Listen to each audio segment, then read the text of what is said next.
بسم اللہ الرحمن الرحیم۔ نفاق اور بری عادتوں سے پناہ مانگنے کی دو دعائیں۔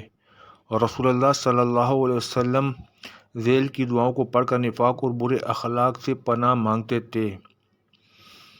اللہم انی اعوذ بک من الشقاق والنفاق وسوء الاخلاق۔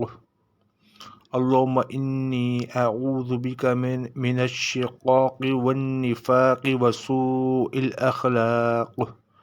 ترجمہ: اے اللہ، میں تیری پناہ چاہتا ہوں بدبختی اور نفاق اور برے اخلاق سے۔ اللہم انی اعوذ بک من منکرات الاخلاق والاعمال والاہواء۔ اللہم انی اعوذ بک من منکرات الاخلاق والاعمال والاہواء۔ ترجمہ: الہی، میں تیری پناہ چاہتا ہوں بری عادتوں اور برے کاموں اور برے خواہشوں سے۔